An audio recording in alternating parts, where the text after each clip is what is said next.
Welcome, everyone. I'm Andrew. I'm a National Geographic Fellow where I work to support young leaders and change makers like yourselves around the globe. I first became involved with solving problems in my community as a teenager when I started to notice that if you were poor or if you looked like me, you received a lower quality education. Along the way, I met with principals, superintendents, lawmakers, and even several governors. And I quickly learned that while some adults did not take me seriously because I was just a kid, I could make a difference by standing up for what I believed in and refusing to back down. The National Geographic Society uses the power of science, exploration, education, and storytelling to illuminate and protect the wonder of our world. The truth is, the futures facing us as young people in this world have never been more uncertain. And as I'm sure you've noticed, large-scale youth mobilization has grown to an unprecedented level, with young people, like many of you, calling for action on an array of social, economic, and environmental issues. At National Geographic, we are focused on how we can support young people and foster the movements, organizations, and inventions that you are already driving. Right now, we are at a pivotal moment where passionate young people are leading efforts around the world to advance science in ways that will shape our future. But how can you convert that passion into a sustainable and fulfilling career in environmental science? Today, you are going to hear from two rock star National Geographic explorers who have made careers out of change making.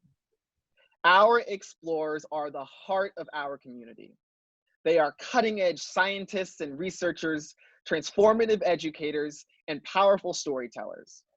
We believe it's at the intersection of exploration and education where we can make a profound difference in our world. Following our discussion, panelists will be available to answer a few questions, but without further ado, let me introduce today's panelists.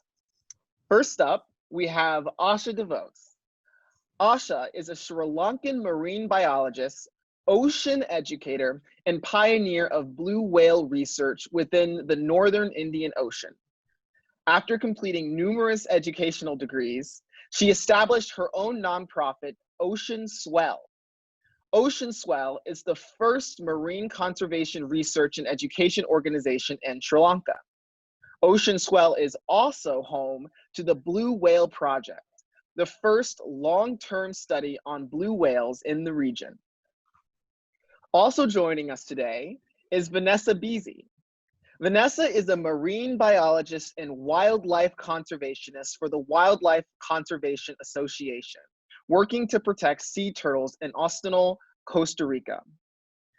The Ostinol National Wildlife Refuge is renowned for hosting large mass netting events where hundreds of thousands of female sea turtles nest simultaneously along a small stretch of beach, featuring the densest concentration of sea turtles on Earth. After 8 years of research at the refuge, Vanessa is working to grow the two nonprofit organizations she founded to promote local sea turtle and wildlife conservation. Welcome to you both to the panel. Hi. So Vanessa, if it's okay, I'd love to start with you. Would you share with the audience the story of how you first got involved with environmental science and conservation? Well, it's a very long story. I was one of those kids that was always outside in the yard playing out in nature and just always had a strong connection with the ocean. So I think that's where it all started, really.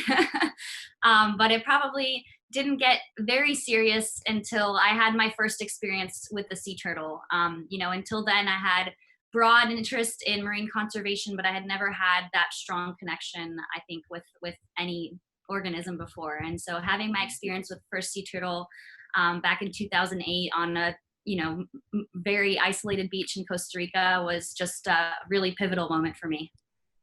What was it about having the experience with the sea turtle, though, that really opened your eyes to that this could be like what you do for the rest of your life? Yeah. Well, I'll put it into some more context. I was doing an internship to get some college credit. I wanted to get out of the classroom and into the field, and I had already been to Costa Rica and fell in love with the country. So I came back here and kind of out of coincidence, perhaps not, but I wanted to speak Spanish. I wanted to be near the ocean, and I wanted to work in conservation, and sea turtles fit right in here in Costa Rica. So I came to this isolated beach, walked on the beach every single night for weeks on end and didn't see a single turtle. We saw nest after nest that had been taken by poachers. Oh, wow. And finally, one night we came upon a turtle and we were able to save the nest and put it in a hatchery.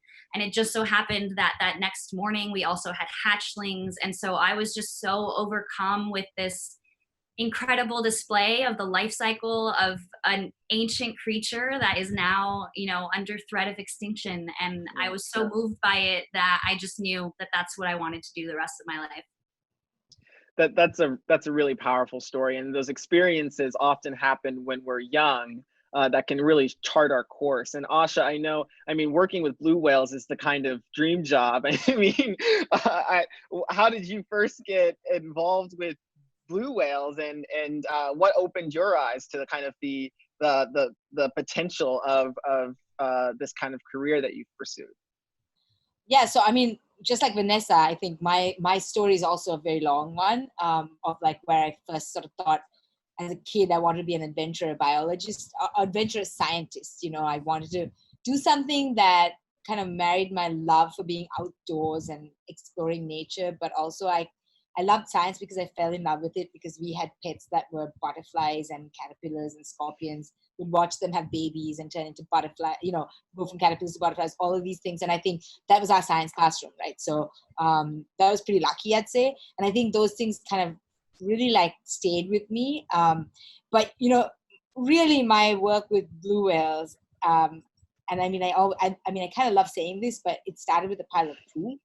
Right? Like I was working on a research vessel, which I have to say, I managed to get on after like really wangling my way on, and I got on as a deckhand. So I was basically polishing brass and cleaning toilets, and I was fine with that because I was like, give me any opportunity. I just want to be on this vessel because then I can prove that I can like do science, right? Then I can maybe become a science intern. Like that's the upgrade I was looking for. And we were working off Sri Lanka. It was an American research vessel.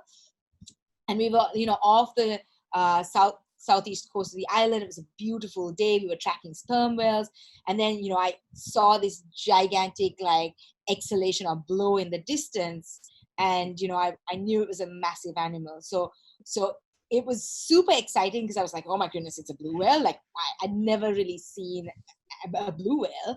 And we got close, and it was an aggregation, and everybody, I had finished university. So my first encounter was quite late in life, but I'd done an undergraduate, and I knew that blue whales in tropical waters, which is what it is here, hung out to, in aggregations because they wanted to breed or calve, right? And it wasn't that. I just saw a big pile of whale poop, and I was like, wow. And it's beautiful, bright red in color. I recommend everybody go Google it. But it was just that moment where I was like, wow, amazing. These animals are here. They're doing something different. They're supposed to feed in Antarctica, but they're kind of feeding here because that's where they're pooping. But then it was more than just that, because while we were on this expedition out in my waters in Sri Lanka, we were constantly in one of the busiest shipping lanes in the world. Every time we dropped the hydrophone on the underwater microphone in the water, we'd just hear like wild ship noises. And I was like, well, I mean, it's amazing these animals are here. It's amazing that like managed to feed in these waters. And it's really amazing because this place, there's a lot going on. And so that's when I was like, I want to learn more about them, but I want to do it for the sake of protecting them and making sure that they are there in the long term. So no, that's amazing. And who knew you'd gain so much inspiration from a pile of poop. But it really sounds like the two main takeaways are: take advantage of every opportunity because you never know what they'll lead to, and remember that the world is the classroom. Learning can happen anywhere, and oftentimes in unexpected places. And so, for people watching, I mean, they're probably they look at the two of you and your careers, and you've been so successful But maybe one of the things that people don't talk about as often is challenges that they faced along the way. And so I'm wondering if you'd be willing to share maybe even an unexpected challenge that you faced in kind of charting your career in this way, and what advice you have for some of the young people watching and how they can overcome those challenges. So I would say the unexpected challenge. Now, if you go look at a map of the world and you find Sri Lanka, it's this beautiful tropical island in the middle of like this amazing Indian Ocean, right? You look at it and you imagine like all these places you can dive, you imagine these whales, you imagine all this amazing work going on around the oceans. But what I can tell you is that really there was nobody doing marine biology or marine conservation before I got into it. So at 18, when I was making a decision about what to do next with my life, and I was telling people, I'm going to be a marine biologist, the average everybody I met was like, interesting. What are you going to do with that degree? And I was like, I mean, this is an island, right? Like, let's get this straight. I feel like I know what I'm doing and maybe you don't. It was one of those interesting things, right? I had parents who just said, do what you love and you'll do it well. And that's something I want everybody to take away and kind of embrace, because I think it's so important. And I don't think they really knew what a marine biologist did either, right? But I was lucky that they were just like, we trust what you want to do with your life. But then I had to prove to them that that trust was also worthwhile, right? So I worked really hard, and so it was really changing the culture of an entire nation and starting the marine conservation movement in a place that people did not believe. People, like 15 years ago, before I started my work, most people didn't know we had whales in our waters. We are home to the largest animal that's ever roamed on the planet, right? So I would say that how do you overcome challenges? Like the most important thing to remember is that there's no challenge so big that you can't climb over it or walk across, right? So it's baby steps, one foot in front of the other, but you can definitely get over it or around it. No, that's great advice. And Vanessa, what would you add to that, or what challenges have you faced in your career? Well, mine is actually very similar to what Asha said. I had so many challenges that when you asked that question at first, I was like, wow, I don't know where to start. I am here because of the challenges that I faced. When I first graduated college, I was like perfect GPA, summa cum laude, name it. And I wasn't able to get a job. And I had done all kinds of internships. And here I was fresh out of college and I had no idea what to do. And I just happened to go to a conference, and that's where I met the professor that I eventually came to Costa Rica to do work with. And that defined my entire career. And I remember being so disappointed that I couldn't get into graduate school right away, but it all happened for a reason. I think that's what I would add to what Asha said is, these challenges can be extremely frustrating. It takes so much perseverance. You really have to insist that it's possible and really believe it to make things happen. And there's always going to be someone that tells you, well, what are you going to do with the degree? And so you won't make money, or, there's no one that does that here. And so it's really important along the way to recognize that those challenges are probably opportunities. In most cases, they always turn out for the best, and to just don't give up. You have to be extremely, extremely persistent, and things will always turn out. What I love about the advice that both of you shared is that you've kind of dispelled this myth of a linear path. And I think, a lot of folks might look at your careers and you've been so successful and think that every single step was planned out. And I know there's a lot of pressure on young people to have every single step planned out.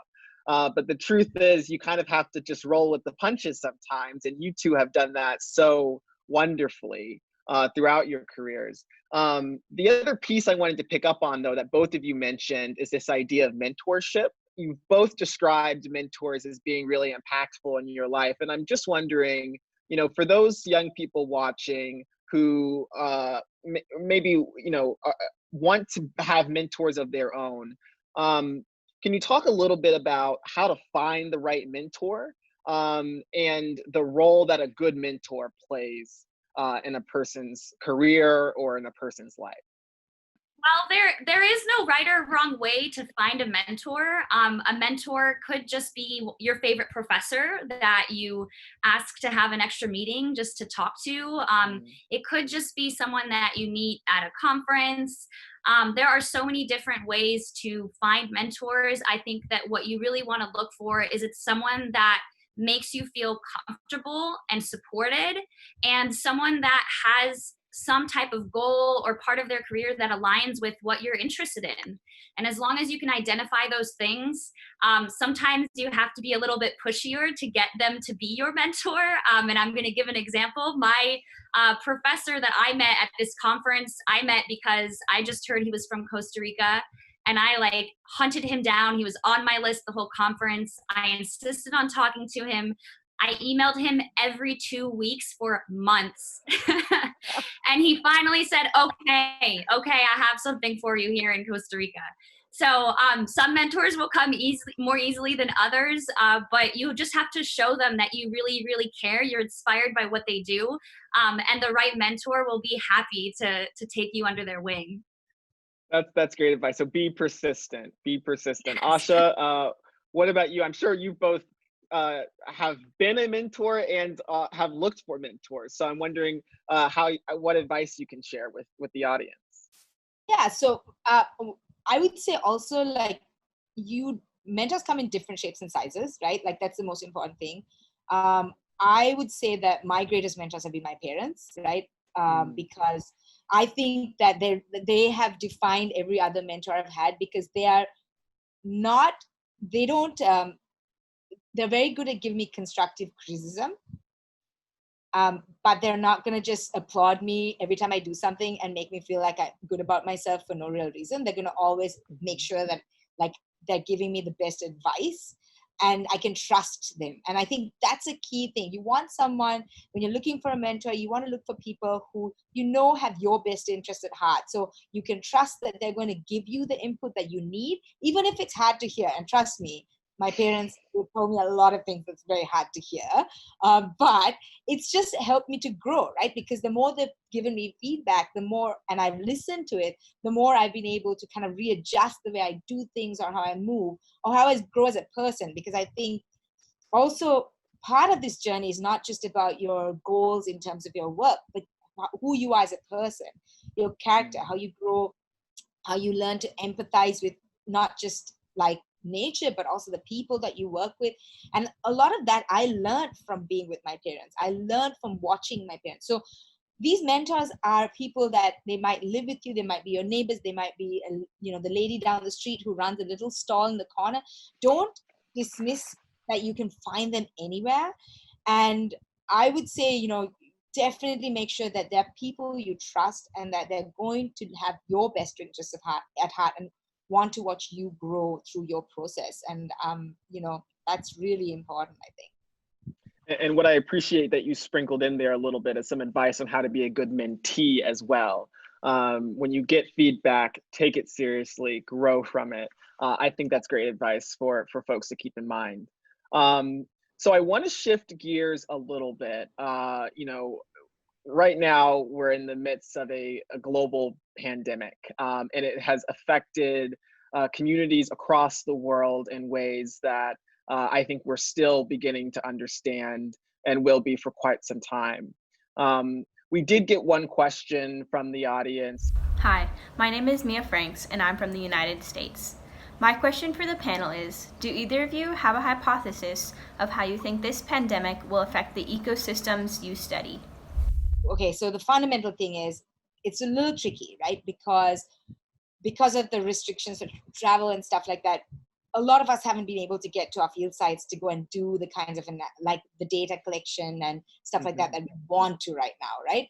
But of course, it's not that there are other priorities at the moment. We totally recognize that. But there are some places in the world where they say, for example, have underwater microphones or hydrophones that are there all year round. And they've noticed that because of the reduction in ships, there's definitely a reduction in noise in the oceans. And I can tell you, noise is when we like get into the water and go for a swim, we always think, oh, it's so beautiful and peaceful, but we don't see the world with our ears. And I think if you are just fine-tuned to hearing everything that goes around you, you realize what a noisy space it is and how increasingly noisy it's getting, right? So definitely, I think that probably has a positive impact right now, but how it will shift post this period or this lockdown period is very hard to understand, because shipping will never really end. 90% of everything is shipped, and shipping is something that's constantly growing. But things like, there's less whale watching boats on the water kind of following the whales. Maybe this is a brief respite for the whales. We also do some work with fisheries, and what I can tell you is, we think about these, we hear these great stories about like, wow, the environment is bouncing back and stuff, but conservation is not just about species and ecosystems. It's also about livelihoods and people. And actually 99% of conservation is managing humans. And what we see in terms of fisheries is really devastating. Like, people are unable to sell their fish, so they're discarding whole lots of fish. They're not making their money that they need for their families to survive. A lot of fishermen in our parts of the world are daily wage workers, so they have to go out to sea to fish and come back to earn any money. So for the last 2 months, they've not really earned anything. So it's sort of an interesting time. And I want to emphasize the fact that you cannot look at the environment or a species in isolation from all the people and all the stakeholders around it. And we have to remember that in this sort of conservation world we live in. No, I think that's a great reminder. I know that National Geographic, we like to remind people that geography is more than just maps. It's more than just the rivers. It's about how the people and the species are interacting with one another and how they interact with the world. And so I think that's a great reminder as we kind of analyze what we're facing amidst this pandemic. Vanessa, would you add anything to that in terms of your research with sea turtles? Yeah, definitely. Well, similar to what Asha says, right now there's a lot of headlines saying that, the sea turtles are bouncing back. There's no one on the beaches. And while that might be true in some locations, a lot of projects are suffering a lot from this crisis. A lot of sea turtle conservation is something that feeds into the livelihoods of people in very rural, remote communities. It also relies a lot on tourism. Most of the volunteers and workers that work in the sea turtle conservation projects are people that travel to these places and volunteer at this destination. So a lot of projects are affected. There's also a huge impact on enforcement of regulations. With parks closed, there's limited staff, and there's possibly less regulation and enforcement to prevent any illegal activity of take of eggs and all of that. So in general, I think that there are some positive things coming out of the pandemic. A lot of people are starting to recognize this connection that we have with nature as they can no longer fly around the world, and so in some ways there is a positive impact, and I'm sure that the planet is thanking us for these few months that it's been able to take a break. But we have to think forward and think into the future, and really for us to continue having a positive impact, we should possibly take this as an opportunity to really make a change and start thinking about living more sustainably, because in the end, it's very clear that the system that was in place is not working out very well for us, and we need to come up with some better options to preserve the planet. But as Asha said, it's not just about these species. This is an economy and a community that relies on a whole. It's an ecosystem that also includes humans. Right, interdependency being a key theme there. And Vanessa, you make my job easy because you've led me right to my next question, which also was submitted from the audience. Hi, I'm Zhang Yixing from Taiwan. My question for the panel is, what's the most important thing that ordinary people can do to stop our environment from worsening? Thank you. And Vanessa, I don't know if you had an immediate response to that. I'm happy to jump in on that one. I always tell people to remember that a single person can make a big difference, and there are a lot of simple things that we can all do in our day-to-day life that have a huge impact. So if you're going to do just one thing, I think the biggest thing is to just start to objectively evaluate your life and the impact that you have on the planet with the things that you do. How often are you traveling? Are you using a lot of single-use plastics? There are so many little things in your lifestyle, things that you do every single day, that if you change one small habit, and start small, don't get overwhelmed, because it can be overwhelming. But maybe you can buy orange juice that's local and bottled in a glass bottle. Start with something simple and observe how that changes your lifestyle. educate yourself on that and see what other things you're willing to add to that list. And I think that that's where we all have to start something small. And I think a lot of the issues that we face now is that we really need a lot of people to do a small change. It's not really that we need one person to make a big difference, and you can have a huge impact if you just make one small change. I think that's great advice. And Asha, I'd love for you to add to that. But, in addition to kind of address the question, I think many young people are looking at the state of the world, the state of our climate, and feeling overwhelmed that, we're in a state of emergency and that there's so much to be done. And maybe not believing that kind of small changes in individual behavior can really make a difference. What would you say to them, Asha, and what would you encourage folks to do? Yeah, so what I would say is, the most important people in this conversation are the young people. And we always say, oh, they're going to inherit the planet, but the planet is yours right now, right? So we're all kind of in this together, and, we are all trying, but you are so powerful. You never underestimate your absolute power on this planet, what you can do, what you can drive, what you can change. I've seen in so many cases, I've gone into small fishing villages where the fishermen weren't really doing what we wanted, but then we started engaging with their kids, and the kids would go home and talk to their parents, and we would see change, right? That is testament to the power you have in your hands. And I don't want you to forget it. And I want to say it in terms of like what you can do. Like, so my dream, and maybe you can help me with my dream, right? Like, that's really where I'm at. Maybe this is selfish, but my dream is that everyone will talk about the oceans at least once a day. Okay? The ocean is 70% of our planet. And yet, like, how many of us really talk about the oceans at all? How many of us know much about it? And so what I want you to do is, and I talk from the ocean perspective, but of course, of nature, when you hear exciting stories, fun facts. I mean, there's some weird and wacky creatures out there, right? Go check them out and go and tell one other person something fun, right? You need to be that ambassador that the planet needs. And that is a pretty simple act. That doesn't involve you like changing your lifestyle at all. It is just about being a sharer. It's just about you becoming an ambassador for the planet. And you know what? Nature speaks. It's all around us, but it doesn't speak the same language as us. And that's our job. Our job is to translate what's happening and tell people who don't always hear and help them to listen.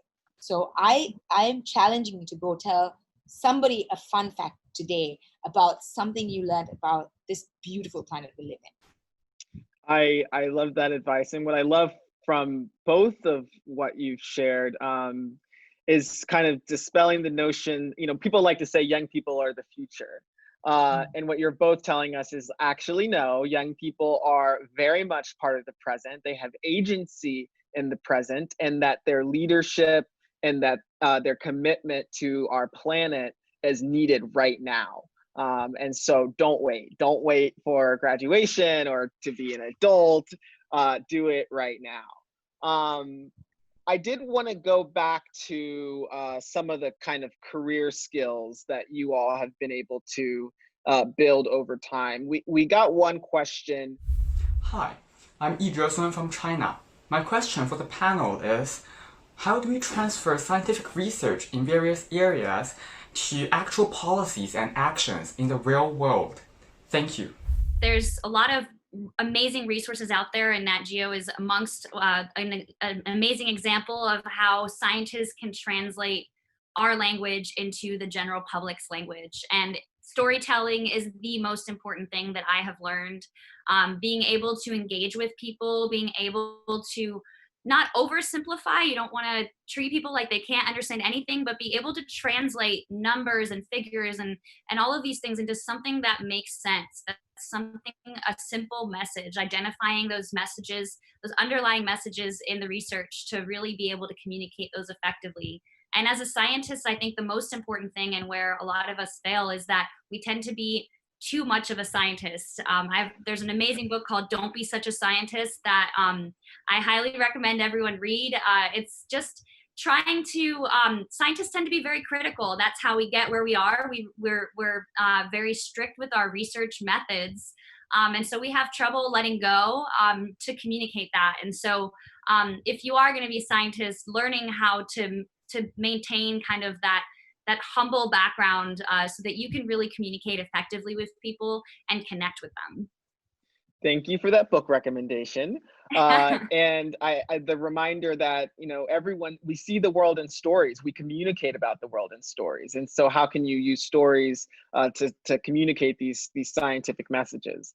Asha, is there anything that you would add to that? And maybe, you know, just to add another layer to the question, because we also got a question from Shuwen Zhang from Claremont, California, asking about communications and how to become an effective communicator. So maybe if you had a reaction to what Vanessa said, or either of those questions around translating your knowledge to the general public.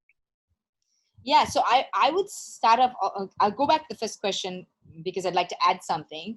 And I agree with what Vanessa said, but I would also add that, you know, when you ask the questions around your research, ask questions that can have impact, right? So don't, like, I think that's, if you frame it from the outset as, okay, like, I think there's a problem and there's a lot of noise in the oceans. What are the questions I can ask to try to address those questions, the problem with noise in the ocean that can have an impact, i.e. positively on like, the whale populations, right? So it really starts from there, because once you've started asking those questions, you start to get the data and you get the information that you can then use to use when you go up on stand on stage and start talking about this stuff, or when you're talking to your community or when you're talking to your neighbors.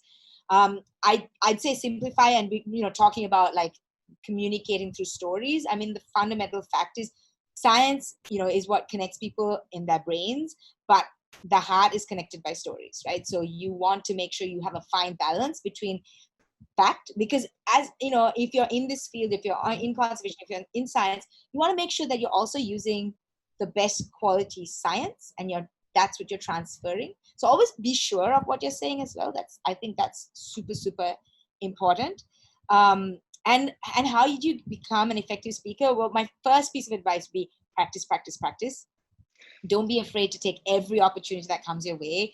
And my second piece of advice would be actually practice your talks to, like, when you have a talk, maybe practice with a family member, an older, you know, like a parent or a grandparent. Or I'll tell you, the best litmus test is talk to a classroom of 12-year-olds, because I think that's a really great age, you know, like they know what they want, and some of you might be out there, but you know what you want, but then you also have, you're also ready to listen. And I think, and you're always good at giving feedback at that age. That's one thing I've learned. So that's my challenge is, if you want to get better, always go into classrooms and talk, offer your services, practice, practice, practice. Practice, practice, practice, and don't forget to connect the head and the heart. And I think actually that's something that advocates, change makers, scientists, everyone can remember, because that's, I mean, that is how humans relate to one another and to the world. So I really appreciate that advice, Asha. So we're running up on time here in a second, but I did want to just give both of you a chance to talk about, you know, something that has been kind of surprising to you in your career, and pair that with something that you want folks watching to take away with from this discussion. One takeaway that if they forget everything else, if they don't remember Vanessa's book recommendation, if they forget everything else, what do you want folks watching to walk away with? So one surprise and one takeaway. And Vanessa, if we could start with you. Oh, that's a tough one. Something that kind of unexpectedly surprised me is that I'm a very friendly person, but I am a scientist. And when I went into conservation, I don't think that I totally embraced the fact that, you know, I work with animals and not with people, and that to do this job well, you really have to work with people. And So it caught me off guard because I thought that, you know, I got this. But people are very complicated, and that's the most important part of my work, is going to meetings, talking to people one-on-one. And so that was surprising to me. But that's kind of also leads to my take-home message. You know, I think that your voice makes a difference. And that is just the most important part of my work, is just knowing that, believing that, knowing that it's true. You make a difference, and keeping that value, self-worth, and like just really appreciating that you can do this. That's my definite take-home message. Thanks for that. Thanks for that. And Asha. Yeah, so I would say, oh my gosh, my career has been full of surprises, right? So picking one is always a treat. But I think in this instant, I would say I think I surprised myself with the amount of resilience and persistence I had within me. And I think, you know, when I started out, I was like, this is what I want to do, but like, how on earth am I going to do it? And I realized that every time I took one baby step, it took me close to my goal. And I think that was a real surprising finding, because we always think in like these massive goals. Like we think, I want to be a marine biologist, right? Like that's the goal. But we don't think about the baby steps that take you there. So it can start to feel like a little frustrating. But I started to see that, wow, like with these baby steps, I'm actually achieving that. I'm getting to where I want to go. And I think that's leads me to my piece of advice, which is, you know, celebrate the baby steps, right? Like don't get carried away with like big promises of like, you know, I mean, it can get so hard if your goal is something way out there 4 years down the line, and that's the only goal you see, and you forget about everything else that happens along the way. And every day you wake up and you're like, but I still haven't got my degree. And you're like, of course you haven't, because it's a 4-year process, right? So I want you to remember that those baby steps are important. And my special piece of advice along these lines is that every time you do something, no matter how small, eat cake. I mean, I'm a big believer in cake. That's great advice, actually. I mean, well, I mean, do you have a specific flavor of cake in mind, though? Just to clarify. So I don't think I'm biased. I think this is the truth. Sri Lankan cakes are like the finest in the world, and I've lived in a lot of places. So I've done a lot of testing. Just saying, but I'm a big chocolate cake fan. I don't know why we're talking about it, because it's making me hungry right now. Well, let me just, before we move on, Vanessa, do you have a favorite kind of cake? Chocolate cake. There's awesome. No replacement. It's the best. No, I mean, I respectfully disagree with both of you. I prefer carrot cake, but I think that's mostly because my mother grew up, when I was growing up, my mother was only making carrot cake. And so I think it's just through indoctrination. I've like, okay, carrot cake equals childhood. Well, thank you both. And I mean, your advice, your words of encouragement, your personal reflections were all so insightful. And I think for both me and many of the people watching were very timely. In closing, I just want to share a quick story about National Geographic. Our belief in the power of young people can really be traced to the founding of our organization. I don't know if you two know this actually, but there's a picture that hangs in our DC headquarters of the 33 co-founders of National Geographic. It's an important picture to us, but it's more than a little misleading. What many people don't know is that of these 33 old-looking gentlemen, 6 of them were under the age of 30 at the time that they contributed to founding National Geographic. So that is to say, the curiosity and imagination that young people bring to the table has always been a crucial component of the adventure and exploration core to National Geographic. An explorer must embrace what comes naturally to young people, the belief that you've never achieved it all, and that there's always more room to grow your passion and explore new parts unknown. Our world is facing unprecedented challenges, a climate emergency, a refugee crisis, and a global pandemic, just to name a few. And while all of these challenges take different forms, all of them as you all have pointed out, require the passion, creativity, and urgency that young people bring to the table if they're ever going to be solved. National Geographic is working to ensure that our up-and-coming young leaders continue to have the global understanding, geographic knowledge, and civic skills to solve our world's most pressing problems. National Geographic is looking to team up with a generation of young people who are committed to exploring connections, seeing how complex human and natural systems interact and change over time, finding solutions, and taking action for our planet. So thank you again, Vanessa and Asha, and to those who are watching.